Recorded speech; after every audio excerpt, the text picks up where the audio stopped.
Welcome to BL Stories, where romance, drama, and unforgettable boys' love come to life. Love knows no limits, and the best stories aren't always straight. Subscribe now and join our growing BL-loving family.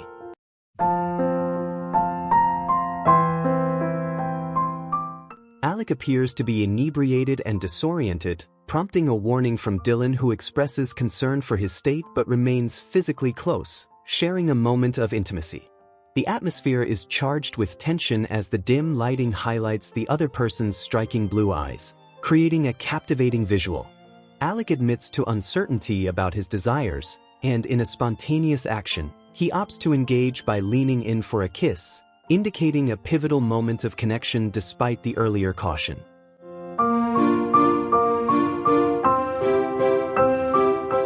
Chapter 1. Alec Brooke, Detention. Ah crap. I shot one last glare at Cam, who was sprawled on the ground like an oversized toddler, clutching his nose as blood seeped between his fingers. I turned away from the football pitch and headed inside toward the changing rooms. I peeled off my mud-covered kit and tossed it into my bag before grabbing a towel and heading to the showers. My hand throbbed from the punch. The small stall was steamy as I waited for the water to warm up, then finally let the powerful spray hit my face. Honestly, Cameron probably didn't deserve the punch. He was a pain in the neck, always teasing people and pushing buttons, but he's one of my best friends. Normally, I let it roll off my back. Today, though, was just a bad day. He should have listened when I told him to stop. Guess the joke was on him.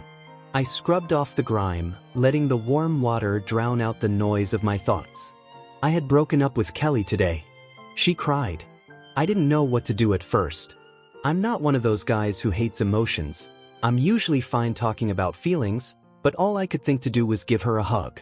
Anything more intimate felt wrong, considering I had just broken her heart. She was a great girl, the best I'd ever dated, but I couldn't feel for her the way she deserved. I just didn't see it going anywhere. After drying off, I wrapped a towel around my waist and changed into jeans and a polo shirt just as the rest of the team started filing in. Cameron shot me a cheeky grin and a finger as he passed. I sighed. Once the doorway cleared, I grabbed my bag and collected my detention slip from Mr. Connor. "Detention all week," he said. "Fantastic." The bell rang as I stepped out of the PE department, swallowed by the crowd of students rushing toward the front exit. My detention room was at the back of the school. A brilliant idea, whoever planned that. I navigated the hallways until I reached the quiet corridor outside the detention room, and then I bumped into someone. "Oh, sorry," I muttered, looking up. My eyes widened. The guy was slightly taller than me, with dark hair that had been bleached platinum blonde, now in desperate need of a touch-up. He wore black skinny jeans and a light blue shirt with rolled-up sleeves. What really caught my attention, though, was the paint, splattered red and purple across the right side of his face and shoulder. "My bad," he said, stepping aside to let me through.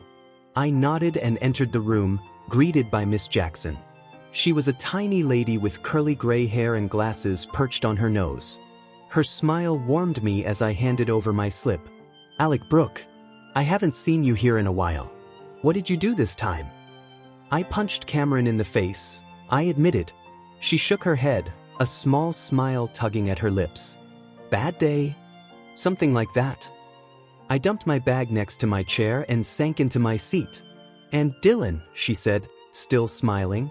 "For some reason, I'm not surprised to see you here." "You know me, Miss Jackson," Dylan said, sliding into the chair across the room. "I just enjoy your company too much." She shook her head as he plopped down next to the wall. "Well, you'll have to make do without me for a bit. I have work to attend to. But I trust you two won't run off while I'm gone." She paused, then did a double take at Dylan. "What happened to your face?" "Oh, Mitch accidentally threw half a tub of paint on me," Dylan said, slouching in his chair. "But somehow I ended up with a week of detention." "What did you do?" I asked. "Called him something Mr. Casey didn't think was classroom appropriate," Dylan replied, shrugging. "Not my finest moment." Miss Jackson promised to return before the hour ended, then left. Dylan swung his legs onto the desk, pulled out his phone, and made a call. I texted my mom that I'd be staying after school to study and would be home for dinner. Once Dylan finished his call, he swung his chair around to face me. "So," he said, curiosity in his blue eyes, "why did you punch Cameron?" "Well, he was annoying me and wouldn't stop," I said, keeping it simple. "But doesn't he annoy everyone?" "Yeah, but I'd had a terrible day, and I wasn't in the mood." Dylan considered this, then leaned back. "You want to talk about it?" My jaw dropped slightly. "My terrible day?" He shrugged. "Usually, I just sit here staring at the wall for an hour, listening to you beats, sitting in awkward silence." I nodded. Maybe talking would help. "I broke up with my girlfriend. She cried right in front of me and I just stood there." Dylan pushed his hair from his eyes. "Why?" "I guess I never thought of her as more than a friend. I didn't want to drag things out if I wasn't feeling it." He studied me for a moment. "Are you okay?" I froze. No one had ever really asked me that today. My friends had just slapped my back and told me to move on. Dylan actually seemed to care. "Okay, I guess. I just feel terrible because she didn't do anything wrong. It's all me. She'll get over it. Give it a few days and then talk to her." I just slouched further in my chair. Before he could say more, Miss Jackson returned. "Boys, I have to leave early. You're free to go." We had 30 minutes left, but I wasn't complaining. Dylan and I grabbed our bags and headed out. "Do you have a girlfriend?" I asked, surprising myself. Dylan paused, looking out at the car park. "No. I'm gay." I blinked. "Oh, do you have a boyfriend?" He relaxed, meeting my gaze. "No. I did once. Didn't work out." "Ever get over it?" "Yeah. I think so." He smiled faintly. I nodded, and Dylan gave me a friendly slap on the arm. "She'll get over it. See you tomorrow." "Bye," I said, watching him unlock his bike and ride through the school gates.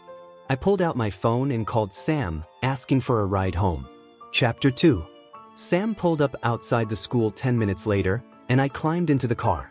My house was only about 15 minutes away, and after the first 5 minutes of silence, I could tell Sam wanted to say something but was holding back.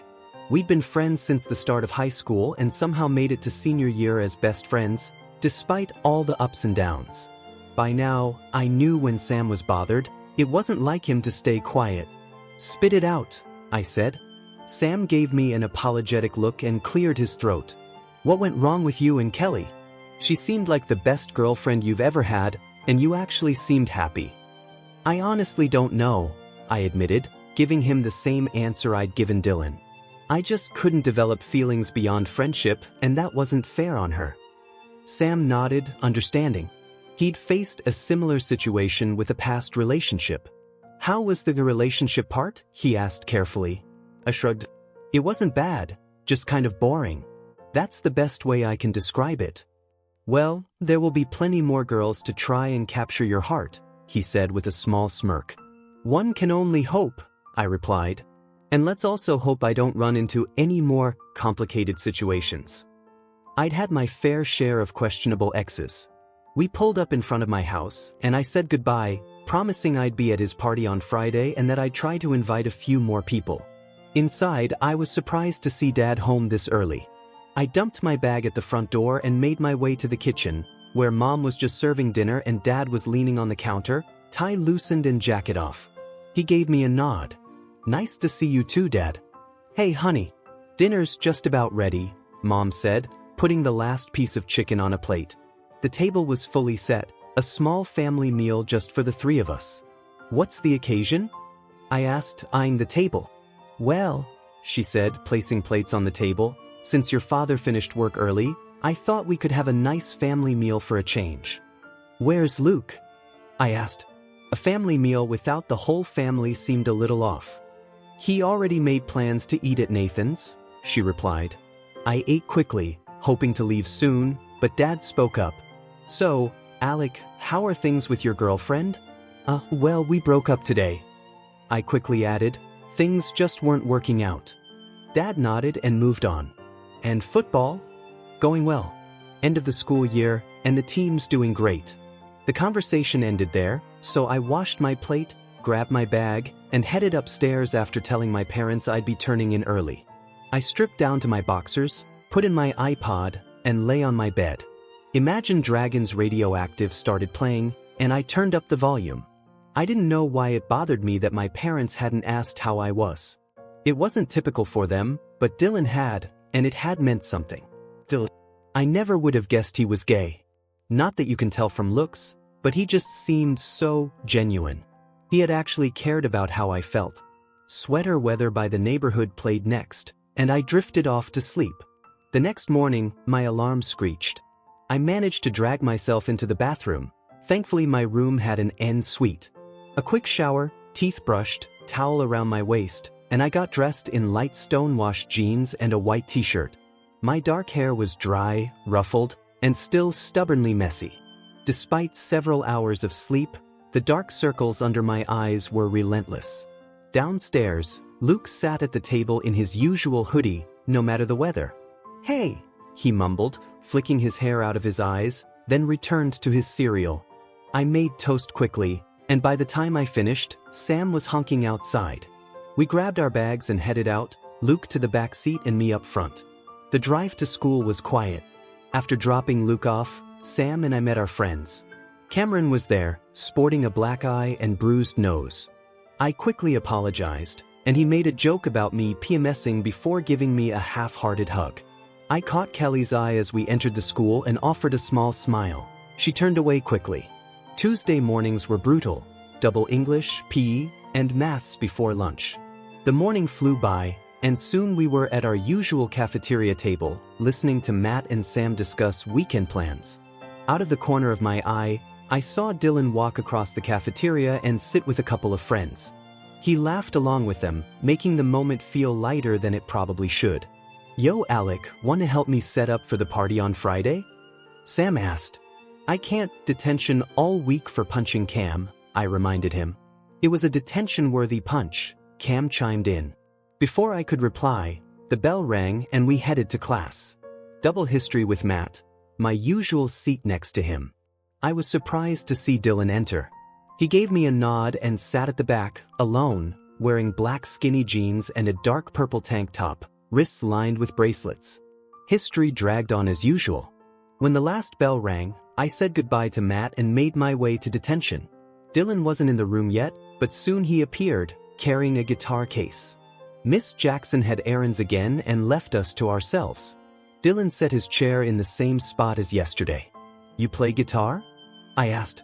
"Yeah, since I was a kid. Do you play anything?" I shook my head. My parents never thought to teach me or Luke anything. "My granddad taught me before he passed, then I kept learning myself," Dylan said, leaning forward. "I study music formally, which is why I brought it today." We talked for a while. He told me about his 6-year-old sister Sophie and how he lived with his mom after his parents split. The conversation eventually turned to Christmas, and he shared that he came out as gay during a family gathering when he was 16. He laughed, and it sounded warm and genuine. When Miss Jackson returned at the end of the hour, we packed up. "Oh, by the way, Sam's having a party Friday, everyone's invited. You should come," I said. Dylan laughed. "Let me guess, loud music, lots of chaos?" "They never change," I replied. "Need a ride?" he asked, heading toward the car park with his guitar case. "Sure," I said, giving directions. The ride was quiet, but it felt comfortable. 15 minutes later, we arrived at my house. I turned to Dylan as I got out. "Think about Friday?" I asked. "I will," he said with a smile. I watched him drive off, standing there for a few moments, grinning like an idiot, before finally heading inside. Chapter 3. The next few days passed as usual. Classes stayed the same, I gave Kelly space, and I had to miss Wednesday's football practice because of detention. Each day in detention, I got to know Dylan a little better. I told him more about my life, about Luke, my parents, and football. I found out that Dylan worked at Jenny's coffee shop on Sundays and that his two best friends, Mitch and Sally, were dating. I'd seen them in the cafeteria earlier in the week. Before I knew it, Friday had arrived. The school buzzed with anticipation for Sam's party that night. At lunch, I spotted Dylan at his usual table with Mitch and Sally. He gave me a nod, which I returned, before joining Sam, Matt, and Cam at our table. Everyone was clearly excited for the evening ahead. Friday afternoon dragged with double history. I took my usual seat next to Matt and noticed Dylan being ushered into the class by a flustered Mr. Fletcher. He sat at the back, and I tried to pay attention to the lesson about next month's history trip. My attention, however, wandered to the window as rain slid down the glass. I felt eyes on me, and when I turned, I caught Dylan looking my way. He gave a sheepish smile before focusing on the lesson again. I couldn't help but smile back without even realizing it.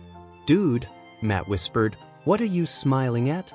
"Nothing," I replied, shaking my head. Honestly, I didn't know myself. When the final bell rang, I told Matt I'd see him tonight and waited at the door for Dylan. We walked to detention together and took our usual seats. "So, are you coming tonight?" I asked. Dylan slouched back in his chair, feet on the table, wearing a white t-shirt and, predictably, black skinny jeans. "Yeah, I am. Some of my other friends are going too." I felt a surprising relief wash over me. Before long, Miss Jackson returned and let us leave. "Try to refrain from punching Cameron, Alec," she said with a smile. "Every school has one, but maybe don't make it a habit." Dylan and I laughed as we stepped into the rain. Neither of us had jackets. This morning had been sunny, and we were quickly soaked. Despite the rain, it was warm enough that I could stand there for a moment, catching sight of Dylan brushing wet hair from his eyes. "I'll see you later," he said, heading toward the bike shelter. I hurried to the main gates, not wanting to linger like a creep, and walked home, drenched. Once inside, I called out to my mum, then headed upstairs to my room, locked the door, and stripped off my soggy clothes. When my phone buzzed, I picked it up from the bed. "What time does Sam's party start tonight?" It was Dylan. We'd exchanged numbers on Thursday, acknowledging that a week of detention had, somehow, made us friends. 7:30. I typed back quickly and he replied almost immediately. "Thanks. See you tonight." I tossed my phone aside, deciding to take a hot shower first. The water washed away the chill, and I allowed myself a moment to mentally prepare for the party. I was hoping to have fun, distract myself, and maybe, just maybe, avoid awkward encounters with Kelly while staying in control. Showered and wrapped in a towel, I faced the wardrobe. I settled on black skinny jeans and a dark green long-sleeved shirt, sleeves rolled up, with my good pair of Converse. Teeth brushed, hair styled with a bit of wax, I grabbed my leather jacket and phone, and headed downstairs just as Cam honked outside. By 7:30, we were at Sam's house. Nestled on the outskirts of town with hardly any neighbors, it was perfect for a high school party. The music blasted as soon as we stepped inside. "Sugar, We're Going Down" by Fall Out Boy, and the house was already buzzing with people. Cam and I pushed through to the kitchen, where Sam, Matt, and others greeted us. "About time you got here, mate," Sam said, slinging an arm around my shoulders. "I am your designated wingman tonight." I laughed and took a beer as the crowd swelled. Girls approached Sam and me. Cam tried his luck despite his black eye, and by 8:15, I was starting to get nervous. Where was Dylan? 20 minutes later, he walked into the kitchen and waved. Relief flooded me. He looked amazing, light blue ripped skinny jeans, black boots, and a V-neck black t-shirt. I downed my beer and gave him a half hug when he reached me. "Want a beer?" I yelled over the music. He nodded, and I grabbed us each another. "Thanks," he said, taking a sip. I caught my breath when he leaned slightly closer. "Sam still knows how to throw a party, huh?" "Anything for the girls," he'd say, I replied with a grin. We talked for a bit until a flash of red caught my eye. Kelly had walked into the kitchen. Dylan noticed my glance and gently nudged me. "Go talk to her," he said, taking a sip of his second beer. I downed my fourth and made my way outside. Kelly followed as I leaned against the railing of the deck. The night air was cool, and the sound of the party faded behind us. God, she was beautiful. Her long, red hair fell in soft curls, her face delicate and natural, her presence warm and genuine. I didn't feel longing, just a strange mixture of admiration and guilt. "Hey," I said. "Hey," she replied. I took a deep breath. "I just wanted to clear the air," I began. "I felt terrible for breaking up with you, especially because I couldn't give you a proper reason." She leaned against the railing beside me, her hair blowing gently in the breeze. I still don't have a reason, I admitted. I just know being together wasn't fair. You deserved someone who could feel the same way you did. None of this was your fault. Alec, she started, but I raised my hand. Let me finish. It wasn't your fault. It could never have been your fault. She took my face in her hands, her expression soft. Love takes time. Some people just take longer to figure it out. I wish you'd talk to me sooner. I swallowed and nodded. She smiled, and for a moment, I allowed myself to appreciate the closeness, the warmth, but I knew I couldn't. I'm sorry, Kelly, I said quietly, stepping back. I walked toward the woods behind Sam's house, leaving the noise and the longing behind me. Chapter 4. I had no idea where I was going. All I knew was that I needed to get away from the party, away from the look on Kelly's face when I pushed her away. Why couldn't I just fall in love with her? I stumbled over a hidden rock and fell to the ground, leaning against a nearby tree to steady myself. My vision swam for a moment. I couldn't be that drunk, I had only had a few beers. I sat there for what felt like 10 minutes, taking deep breaths and trying to clear my head, when I heard footsteps approaching through the trees. It was Dylan. He gave me a small, reassuring smile. You okay down there? He asked. I focused on his face. The soft glow from the party behind him highlighted his cheekbones. I shook my head, and he reached out a hand to help me up. His hand was warm, steadying me as I leaned against the tree. I didn't pull away. Now this time, give me a real answer. Are you okay? I hesitated. I was about to shrug, but the concern in his eyes made me lower my defenses. No, I admitted. He waited patiently for me to continue. I don't understand why I can't just fall in love with her. Ah, he said softly. That explains why Kelly came back inside upset. I groaned, frustrated. Dylan noticed and gently let go of my hand, placing both of his on my shoulders. Hey, it's not your fault, he said quietly. If she's not the one, you can't force it. Love will come naturally when the time is right. But that's the thing, I said, my voice tight. It hasn't come yet. None of my past relationships felt like more than passing time. Shouldn't I have felt something by now? I looked away, embarrassed at the outburst. Dylan softly placed a hand on my cheek, turning my head to meet his gaze. Alec, it's not your fault. It just means that when you find the right person, you'll recognize it. It will feel different, something you've never felt before. I wasn't paying much attention to his words anymore. My full focus was on him, on his eyes, his presence, the warmth of his hands. Out here, the party noise was muted, distant. I held his wrist lightly, not to push him away, and he seemed to notice, his breath catching slightly. You're drunk. You don't really know what you're doing, he said softly. I've only had a few beers, I protested. Have you eaten anything? Drinking on an empty stomach. No wonder I felt a little off. Dylan chuckled and I felt my cheeks heat up. He moved slightly back, but I leaned toward him, making him brace against the tree to keep from falling. Alec, you're a little out of sorts right now. You don't want to rush this, he said, though he didn't pull away. We were only inches apart, and I could feel the closeness, the quiet between us. I looked into his deep, calm eyes. I don't know what I want, I whispered, and somehow I leaned in and kissed him. He froze for a second in surprise, then relaxed and returned the gesture, careful and hesitant. His hands rested lightly, steadying me as we shared the moment. The kiss was gentle, exploratory, and somehow everything I hadn't realized I was looking for. When we finally pulled apart, our foreheads rested against each other, breathing in the same rhythm. Alec, he whispered, eyes closed. I blinked, trying to calm my racing thoughts. I had just kissed Dylan, someone I hadn't expected to feel this way about, but there was no denying it. For the first time, I felt something intense, something real.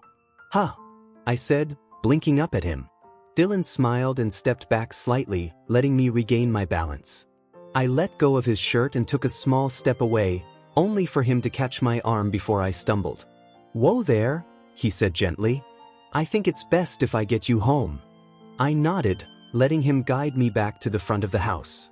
He helped me into the passenger seat and ran back inside to let Sam know we were leaving. My face felt flushed, hair tousled, lips warm, and I couldn't stop smiling quietly to myself. Dylan returned to the car, calm and collected, and we drove in silence for a few minutes. "Everything okay?" he asked, glancing at me. I ran my fingers through my hair, still feeling the buzz of nerves and excitement. "Yeah, I just never thought about being attracted to a guy before, but this makes sense in a way," I said, staring out the window. Dylan's lips quirked in a small, knowing smile. A few minutes later, we pulled up outside my house. "You going to be okay getting inside?" Dylan asked. I nodded, reaching for the door, but he gently held my arm. "Once your head's clearer, give me a call tomorrow if you want to talk," he said with a small smile. "I will," I promised, returning his smile. I stepped out of the car and made my way inside, quietly shutting the door behind me. I had kissed Dylan Lewis. Chapter 5. I woke up with one of the worst headaches I'd had in a long time. I felt awful and starving. Luckily, I hadn't thrown up the little food I'd managed to eat last night. I groaned, got out of bed, and made my way to the bathroom, turning on the shower. I quickly brushed my teeth and let the hot water wash over me. Last night was still a blur. I vaguely remembered my conversation with Kelly, my walk in the forest. And then it hit me. Dylan. I froze under the water and muttered a curse. I had kissed Dylan. What was wrong with me? I leaned my head against the cool tiles, heart racing. The worst part? I didn't even regret it. "You don't want this." His words from last night echoed in my mind. He was right, I didn't want anything to go wrong. I sighed, turned off the water, and wrapped a towel around my waist. Back in my room, I collapsed on my bed, letting the sheets stick to my damp skin. I needed to talk to Dylan. I grabbed my phone and typed a quick message. "Are you free today sometime?" A few minutes later, he replied. I was surprised, he usually had work. "I finish at 3. Want to meet me at Jenny's?" Did I want to meet him? Would it be awkward? Probably less so in a public place. "Get over yourself, Alec. He's still your friend." "Yeah. Okay, see you later." I sighed and peeled myself out of bed. I pulled on a pair of denim shorts and a navy blue t-shirt. It was nearly noon. I'd slept in until 11, leaving 3 hours to kill. My stomach rumbled, so I headed downstairs, passing Luke's room with music blasting, and went to the kitchen. Mum was washing leftover dishes from breakfast, giving me a small smile before turning back to the sink. "Good morning, Alec." I grabbed a packet of crisps, an apple, a cereal bar, a Mars bar, and a bottle of orange juice. So sue me, I was in a hungry for junk food kind of mood. Just as I reached the kitchen door, Mum called out, "Alec, I'm heading to the supermarket at 2:30. "Okay," I replied. "Where's Dad?" "He had to go into the office today, something about a new case. He won't be back till dinner." No surprise there. I carried my snacks upstairs and dumped them on my bed, putting on headphones and letting the voice of Dave Grohl fill the room as Foo Fighters' Everlong played. By 2:30, Mum popped her head in to say she was leaving. I was sprawled in the middle of my bed, surrounded by empty wrappers and crumbs, the cliché of a broken-hearted teen. I tidied up, then headed to Luke's room, knocking before opening the door. The scene was familiar. Luke at his computer, headphones on, curtains drawn, oblivious to the world, in shorts and a worn t-shirt. "Luke!" I yelled over the music. He swiveled in his chair, pausing the game. "What?" "I'm heading out, okay?" "Yeah, whatever," he muttered, turning back to his screen. Conversation over. Luckily, it was a nice day, so I walked to Jenny's. It was only 20 minutes from my house. I arrived just before 3:30 and spotted Dylan through the door. He waved, signaling he'd be a minute. I sat by the front window, taking in the small coffee shop with its 15 or so tables. Half full today, mostly older customers and chatting mums. Dylan weaved through the crowd carrying 2 takeaway cups and slid one toward me. "Hope you like coffee," he said with a big grin before taking a sip himself. "Yeah. Thanks," I replied. He leaned back in his chair, the familiar laid-back smile on his face. "How are you feeling?" There was again the question that always made me stop and think. I couldn't just shrug it off. To be honest, I said, I feel awful. But first, I want to say sorry. I didn't know what I was doing. Dylan held up a hand, cutting me off. He leaned forward, looking at me earnestly. You don't need to apologize. You were confused and caught up in the moment. I can't hold it against you. If anything, I owe you an apology for kissing you back. He said it quietly, just between us. I asked you to meet me here so we could put it behind us, okay? I was stunned. He was okay with it, and still wanted to be friends. Absolutely, I said. Dylan beamed. Great. I've got to head home to look after my sister, but I'll see you at school tomorrow. I stood, grabbing my coffee, and followed him to the door. Of course, I said. Outside, he paused and shook his head with a smile, giving me a friendly bro hug before walking down the street. Hey Alec. Glad we sorted things out, he called back. I raised my cup. Thanks for the coffee. Walking back home, a smile spread across my face. Why had I been so worried? Dylan was a laid-back, understanding guy. Of course, he understood why I kissed him, and of course it didn't mean anything more than it was a moment. But then, why did I still feel this weird, hollow sense of rejection? Chapter 6. Dylan stayed true to his word. We never mentioned the party, and everything felt normal again. Dylan, Mitch, and Sally even started joining us at lunch. I could see why Dylan and Mitch got along so well. They shared the same laid-back attitude, and Mitch had a wicked sense of humor. Dylan had told me that only his family, Sally, Mitch, and I knew he was gay. If it bothered Mitch, he never showed it. Unfortunately for me, word had gotten out that I had rejected Kelly again at Sam's party. The week went by without incident until Friday lunchtime. I was sitting between Sam and Dylan, laughing as Cam tried to defend himself against Mitch's teasing about straightening his hair. Mitch was clearly winding him up, but Cam still hadn't caught on. It wasn't until Matt's laughter cut off and he looked behind me that I realized my luck had run out. Cam followed his gaze and gave a low whistle. X alert, he muttered. I turned around and sure enough, Kelly was walking toward our table. Oh great, I muttered under my breath. So much for a drama-free lunch. I tried to focus on my food, hoping she would just pass by, but I could feel her presence behind me. My friend's eyes flicked between me and Kelly as she cleared her throat. Oh hey Kelly, I said, trying to sound casual. Cam snickered. She straightened her shoulders, flipping her hair over one shoulder. Can I talk to you alone? I groaned inwardly. Sure, I replied, standing up while my so-called friends watched like we were in some kind of show.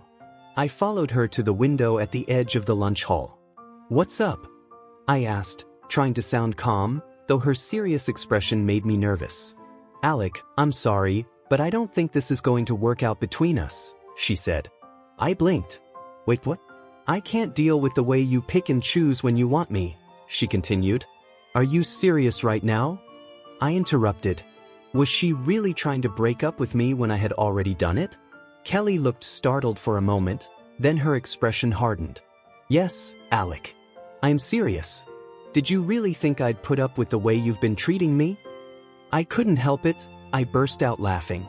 People were staring, but I couldn't stop myself. Kelly, you're seriously trying to break up with me when I already broke up with you? I asked, barely holding back a grin. She opened her mouth to reply, but I cut in. What about Friday? Friday? Kelly, you kissed me and I left. Sorry if that wasn't obvious enough. I realized my sarcastic humor might not have been the best idea, but I couldn't believe she thought we were back together after one awkward, drunken moment. I saw the vulnerable girl I first met in her face and almost felt sorry for her, but then her expression shifted into the familiar high school snob look. Alec, you're impossible. I've tried being patient and understanding, but you're just frustrating. And seriously, you're hopeless sometimes. She glared at me and stormed off. I sank to my knees, still processing the encounter. Cam clapped and shouted, "Nicely handled," while the others tried not to laugh. I squeezed my eyes shut, took a deep breath, and tried to ignore the lingering embarrassment. Then I felt a hand on my shoulder. Opening my eyes, I saw Dylan crouched in front of me, a small amused grin on his face. Here, he said, helping me to my feet. He guided me back to the table, placing a reassuring hand on my back before letting go. I slid into my seat, still flushed from the encounter, and Dylan gave me a playful shake of his head. "What did you even say to get her so mad?" joked Sam. "She tried to break up with me, then went on a rant about how I think I'm better than everyone else. Let's just say she took her frustration out on me," I replied.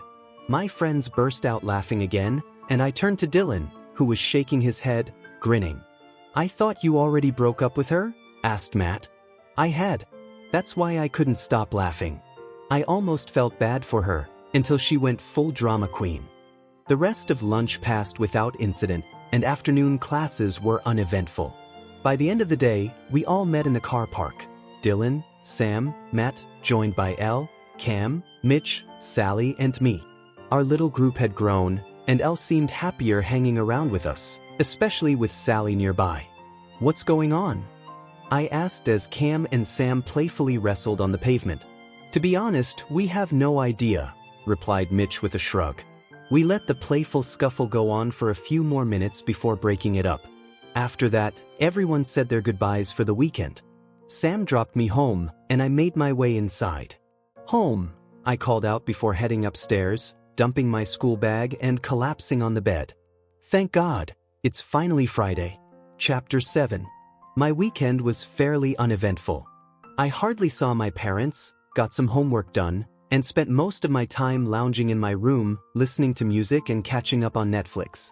I also texted Dylan. I started to feel like a teenage girl, grinning at my phone like an idiot as I read his messages and pacing around my room, eagerly waiting for a reply. We talked about nothing in particular, but it felt like last Friday hadn't happened. Except it had. And I couldn't stop thinking about it.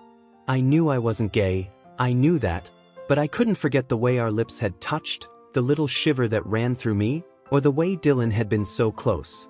My mind refused to let it go. I didn't know what to do. I was happy with my friendship with Dylan, relieved that I hadn't ruined it, but my thoughts kept wandering.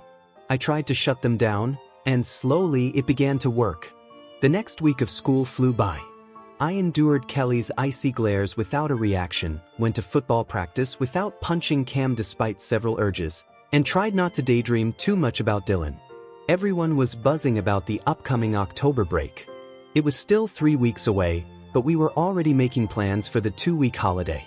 Dylan, Mitch, and Sally were all excited to join us. Dylan just needed to make sure his mom could find someone to look after Sophie. It was Friday after school when Mitch announced he was having a small get-together on Saturday and invited us all, giving us his address. I noticed Dylan watching me from the corner of my eye. When I looked at him, he turned away, a small smile playing on his face. "What?" I asked as I walked over. He was wearing his signature skinny jeans with a long-sleeved, white V-neck shirt, cue the sigh. "Just remembering the last time Mitch had a small get-together," he said, leaning on the back of his car. The air smelled damp from the morning rain, and of course, Dylan's aftershave. "Snap out of it, Alec." "What happened?" I asked. Dylan watched Mitch and Cam bicker over something trivial. After a moment he replied, "Well, first of all, Mitch doesn't know the meaning of the word small. So it wasn't a surprise when the police showed up for noise complaints. But what no one expected was a bunch of teenagers jumping off the roof into his pool, filled with hot chocolate." "Wow," I said laughing. Dylan bumped his shoulder against mine, sending a strange little spark up my arm. "What was even better," he continued, "someone went out and bought loads of marshmallows and whipped cream and covered the pool with it. It was like a lake of chocolate, mixed with chlorine of course. Like the scene in Shark Boy and Lava Girl?" I asked, and Dylan burst out laughing. Soon I was laughing too. "Exactly like Shark Boy and Lava Girl," he said, grinning. We fell into a comfortable silence, his shoulder barely touching mine, yet it was enough to make my nerves tingle. "Do you want me to pick you up tomorrow?" Dylan asked, watching the rest of our friends. "Sure," I replied. "I'd wear swimming shorts or something to change into," he added with a chuckle. "You'll probably end up in the pool whether you want to or not." Dylan in swim shorts. Dylan in swim shorts. "Thanks," I stuttered, trying not to sound too flustered. Sam called me over, signaling it was time to head home. "I'll pick you up at 7? Dylan asked. "Yeah, that's perfect," I said, giving him a friendly slap on the back, careful not to linger. I said goodbye to everyone and promised to see them tomorrow. I got into Sam's car and gave Dylan one last wave. He returned it, still watching us drive away. "Get a hold of yourself, Alec." Chapter 8. Dylan pulled up outside my house at 7. After telling my parents I was going out and would be back whenever, I joined him in his car, and we made our way to Mitch's house. I'd chosen navy blue knee-length swim shorts and a white t-shirt, keeping it casual. Dylan, however, had a different idea. "Nice shorts," I commented, earning a grin in return. His shorts were the same style as mine, white t-shirt included, but his were neon pink. Surprisingly, they suited him perfectly. His hair, still in desperate need of a re-dye, fell messily across his forehead, brushing into his eyes every so often. Every few minutes, he ran a hand through it, only for it to fall back into place. And yes, he could probably use a haircut too.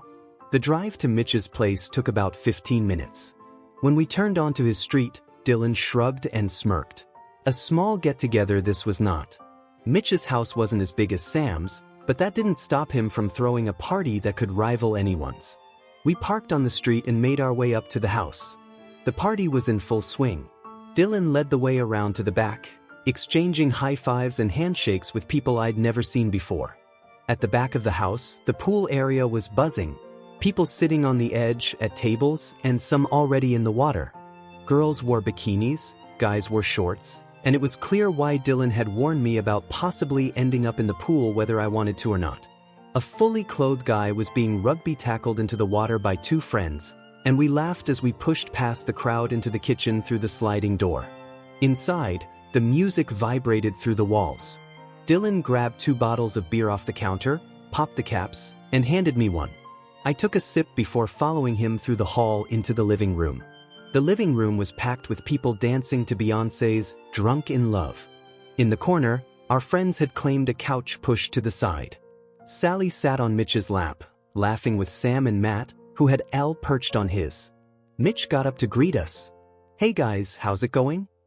He swung an arm around each of our shoulders and guided us to the couch. "Not bad, man. Nice little get-together you've got going on here," Dylan said. Mitch grinned, dropping back onto the couch and pulling Sally with him. "Nice shorts, man," Matt called, clinking bottles with Dylan.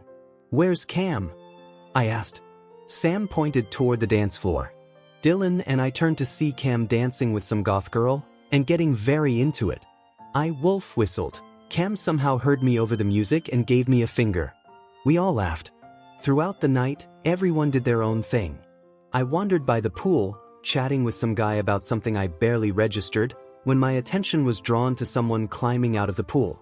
Someone in neon pink shorts. "Dylan, want to go for a swim, Brooke?" His familiar voice made me grin. "Nah, I'm good, thanks," I replied, trying not to look at him. "Wrong answer," he said with a laugh, and before I knew it, he had grabbed me and gently tossed me into the pool. I surfaced, wiping my eyes and glaring at him, but he was laughing by the edge. I managed to kick off the pool floor and splash him back, and soon we were playfully splashing each other, laughing. "Thanks for that," I shouted. Dylan just smiled, and I found myself mesmerized by his grin, the way one side lifted higher than the other, his nose crinkling slightly. "Want another drink?" he asked, brushing dripping hair from his eyes. Sure," I said, laughing. We swam to the poolside cooler, avoiding others who were mucking about, and climbed out. "I'm going to grab a towel," Dylan said, weaving through the crowd. I took a swing of my beer, only to bump into someone. Savannah Hale. She rested a hand on my chest, smiling. "Hi, Alec. I heard about you and Kelly. What a shame." I bristled. Savannah and I had dated briefly before I got together with Kelly.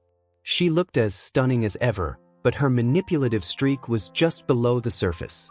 I pushed her gently aside, and Dylan appeared behind me, towel draped over his shoulders. He handed me a towel silently, and she gave him a questioning look before turning back to me. "Not gonna happen," I said, stepping around her and following Dylan. I dried off, then left the towel on a nearby chair before heading inside. I searched the house for Dylan but couldn't find him until I ran into Mitch in the hall. "He's not in the house?" I shook my head. "I'd checked the garage door at the end of the hall," Mitch suggested. "I found him sitting against the wall, alone, the garage quiet except for the muffled party noise outside. We both had our swim shorts on, and the cold made me shiver as I sat down beside him. After a few moments, Dylan spoke softly, barely audible. "What are you doing to me, Alec?" I turned to him. His eyes were glazed, a little unfocused, but intent. "What do you mean?" "Ever since that night," he continued, "I haven't been able to think clearly." I held my breath, feeling the same way. "I thought I could forget it for your sake, but I can't. And tonight, seeing you with Savannah, it felt like a slap in the face. You're straight and I should just move on." "Dylan," I said quietly. He stopped, looking at me. "I haven't forgotten that night either." "I'm not gay," I admitted, my voice shaking slightly. "But I can't stop thinking about you. About that night. And I lie awake wondering if it could happen again and if I would feel the same." Dylan's eyes softened, and he reached for my hand. "Alec." He cupped my face, turning it gently toward him. His eyes were intense, searching mine. I didn't resist when he leaned closer. He pressed a gentle kiss to my lips, just a brush, but it sent a shiver down my spine. I rested my forehead against his. Before I knew it, my hands were on his shoulders, and I pulled him back for another kiss, this one more deliberate. We sat there, close, smiling and catching our breath. His gaze held mine, and I finally allowed a small, teasing grin. "Well?" he asked. I let my hands linger on his arms, feeling the warmth beneath the water droplets. "I might be," I said, smiling shyly. "A little." Chapter 9. I woke to sunlight streaming through my open curtains, making a valiant attempt at frying my eyeballs. I must have forgotten to close them last night. I stumbled out of bed, yanked the curtains shut, and collapsed back under my duvet. Over. There was no way I was getting up yet. I fumbled around my bedside table for my phone, knocking over a few things in the process. 3 new text messages blinked on the screen. And it was only 9:30. I groaned and buried my face in the duvet before reading them. The first was from Savannah, wondering where I had gone last night and offering to help me get Kelly out of my system with a winky face. The second was from Mitch, reminding me that I still had his Bring Me the Horizon t-shirt and he wanted it back in pristine condition. A quick glance at the floor confirmed I did indeed have it. The third text made my heart skip a beat. It was from Dylan. "I may have been wasted last night, but no regrets. Just thought I'd let you know. Exhale, Alec. No regrets." A wave of relief washed over me. Part of me had been worrying if Dylan would regret what happened. But really, did I? I stood by what I said last night. I wasn't gay, at least, I didn't think I was. I was still attracted to girls. But Dylan, there was something different. Not just that he was handsome, but the little things. The way he joked with Mitch, the subtle tilt of his jaw when he smiled, his confidence in saying exactly what he felt. "Geez, what are you doing to me, Dylan?" "Same here." I bit my lip and replied. When a few minutes passed without a response, panic set in. Did he want me to say more? Should I ask how he was feeling? The ping of my phone interrupted my thoughts. "Do you want to come over for dinner tonight?" My panic spiked. Dinner? A date? Was I ready to date Dylan? Or anyone? Oh, God, would I be meeting his mom? Were we just friends, or? Don't freak out, it's not a date X. Dinner. That I could do. Friends hanging out, casual. I could handle that. Sounds good X. He replied instantly. "I'll pick you up after my shift X." I was freaking out. It was 3 o'clock. Dylan would be finishing his shift at Jenny's soon and probably be here in half an hour. I'd showered, shampooed, and conditioned my hair, then dressed in stone-washed jeans and a black polo. Casual but presentable. Not a date, but maybe kind of felt like one. I'd even blow-dried my hair to look effortless. Definitely not a date. I headed downstairs to find my parents watching some documentary about bears. I leaned against the doorway, signaling that I was, in fact, a real person. I'm going to a friend's place for dinner tonight, I said. My dad nodded without looking away from the TV. What friend? My mom asked. A guy called Dylan. You don't know him. She gave me a skeptical look before warning me not to be late. I muttered a goodbye and ran back upstairs for my phone and jacket. Your friend is here, my mom called. Dylan was stepping out of his car. Hey, he said, giving me a quick half hug before hopping back in the driver's seat. I slid into the passenger side, and we drove to his house. He talked the whole way about a couple who'd broken up during his shift, and the girl poured her drink over his head. I laughed, imagining it in slow motion. 10 minutes later, we pulled into Dylan's driveway. His bungalow in the older part of town looked cozy. The grass needed cutting, a pink bike with stabilizers was left in the yard, and the white fence had peeling paint. Definitely homey. Inside, shoes and dolls littered the hallway. Dylan kicked a few aside as we walked. My sister has more shoes and dolls than days she's been alive, he muttered. I smiled. At the end of the hall, we entered the kitchen. A woman, Dylan's mum, I assumed, was cooking while a little girl, Sophie, reenacted the Nutcracker. Dylan scooped her up over his shoulder, much to her delight. Dylan, put me down, she shouted, laughing and slapping him lightly. When he did, she ran over to me, wrapping her arms around my legs. You must be Alec, she said. Dylan doesn't bring many friends over. Do you like playing with dolls? Dylan plays with me, but Mitch won't. I laughed as Dylan shook his head, grinning. His mum came over, giving me a warm hug. I'm Jane, she said over Sophie's chatter. Sorry about her. She turned to Sophie. Sophie, let him breathe. You amaze me sometimes. Sophie let go of my legs after I promised to play with her dolls later. She ran off to show me one of her dolls, blue-eyed Monica, while Dylan leaned against the counter, arms crossed and grinning.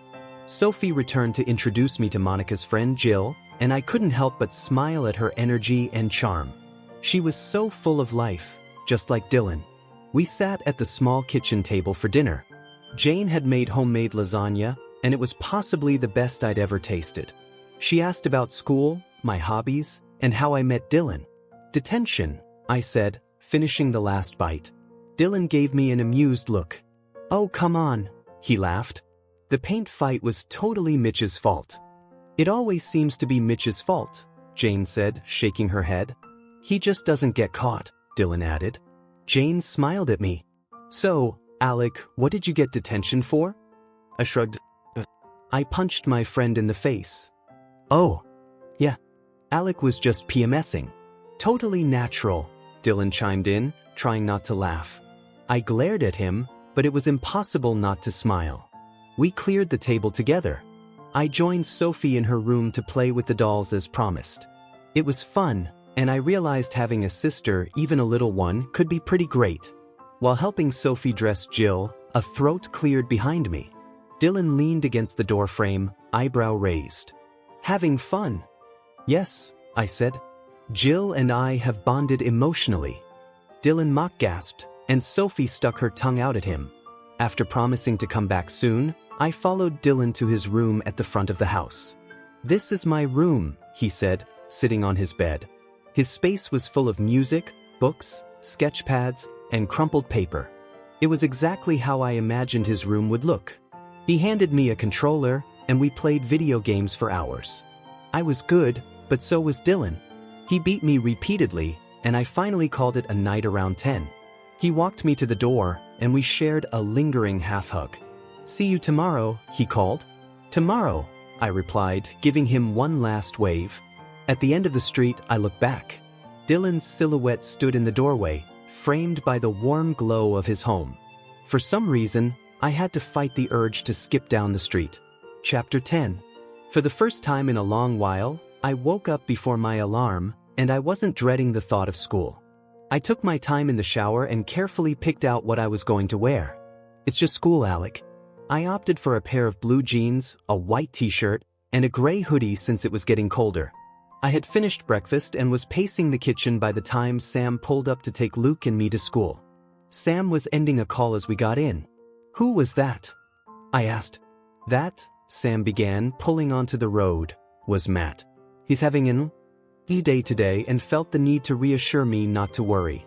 I could hear the sarcasm in Sam's voice from a mile away. What's really wrong with him? The genius decided to ignore my advice about not hanging out with his brother on Sunday. And by hang out, I mean party. I blew out a whistle. Biggest hangover in the world?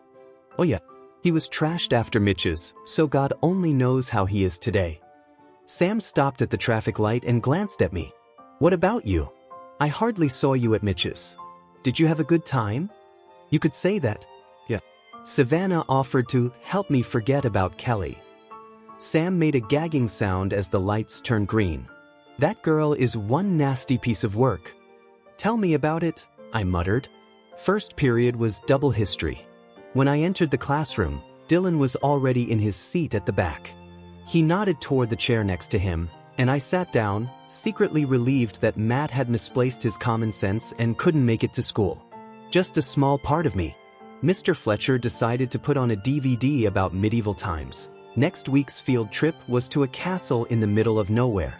As the lights dimmed and the documentary began, I stole glances at Dylan. We both slouched in our chairs, his hair messily defying gravity. If you want a picture, just ask, Dylan murmured softly, a small smile on his lips. The dim light hid my blush. Can I get a picture? I whispered. He smiled fully, and I turned back toward the projector. A moment later, I felt him scoot closer. My left side brushed against his right, and my breath caught as he whispered in my ear. Only if I can get one too. The rest of the lesson passed with us leaning against each other, watching the documentary.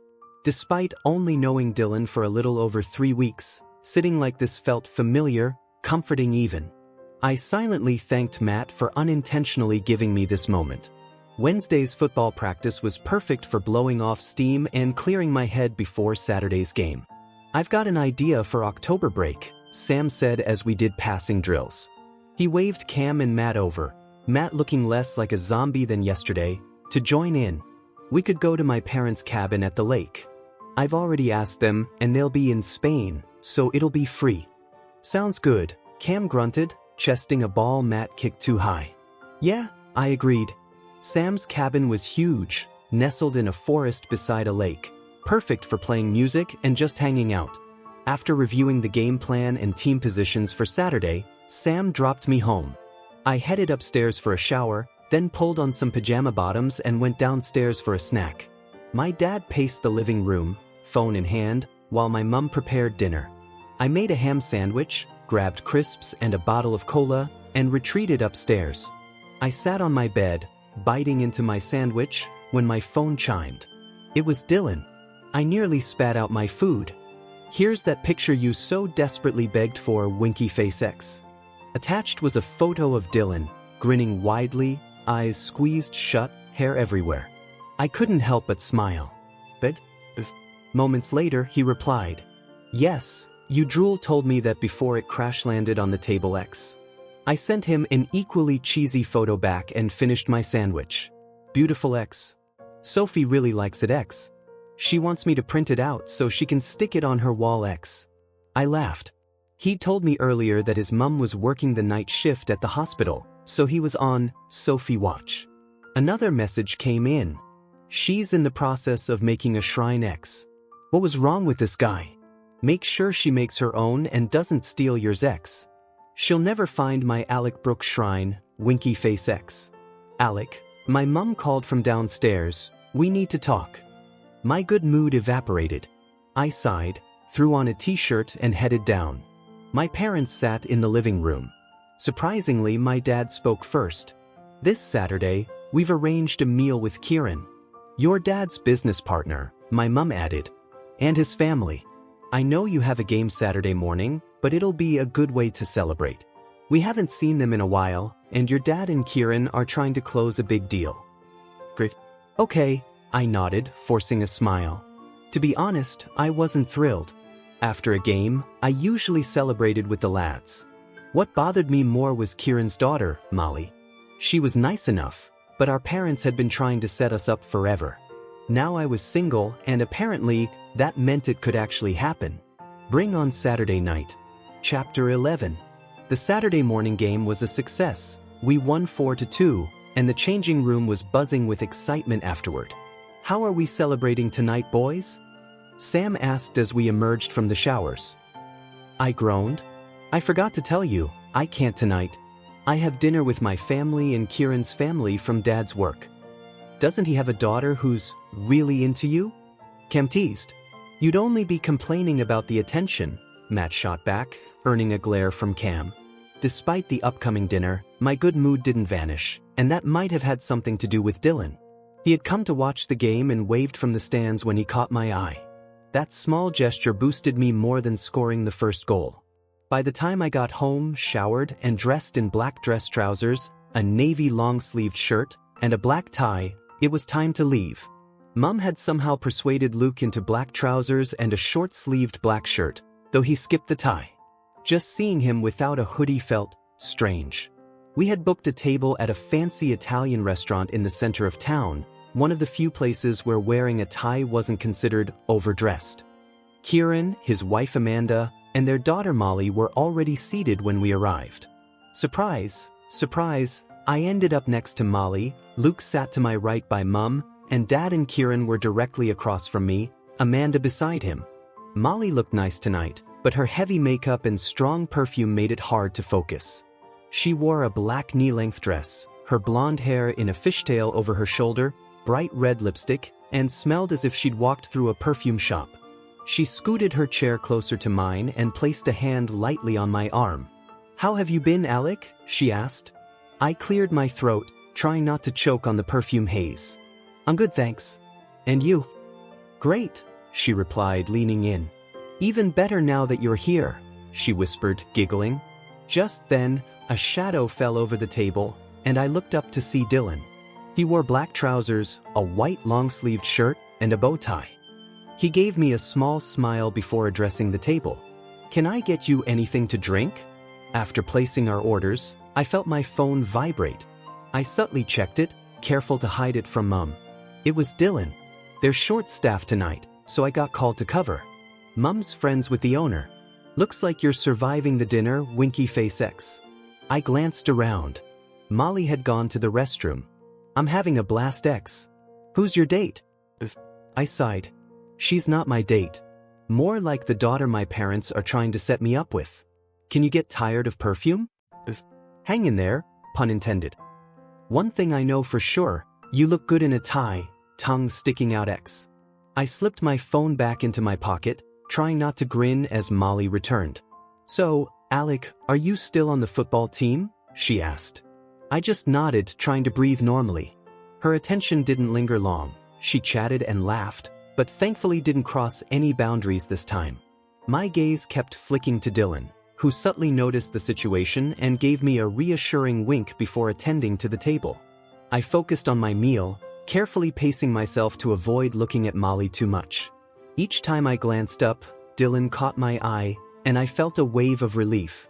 When dinner ended and the plates were cleared, our parents resumed small talk.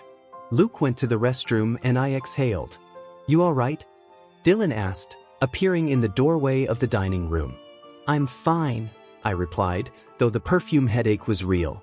Before I knew it, Dylan had pulled me into a hug.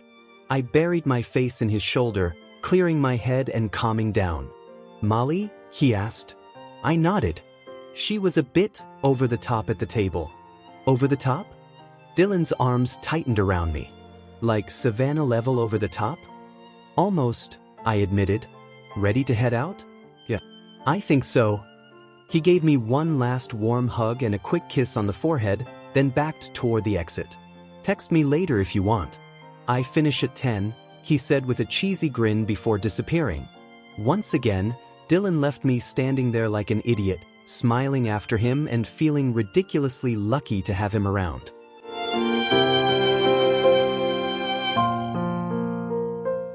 Thanks for listening to today's BL story. If it made your heart skip a beat, don't forget to like, comment, and subscribe. Only here on BL Stories, where love knows no limits.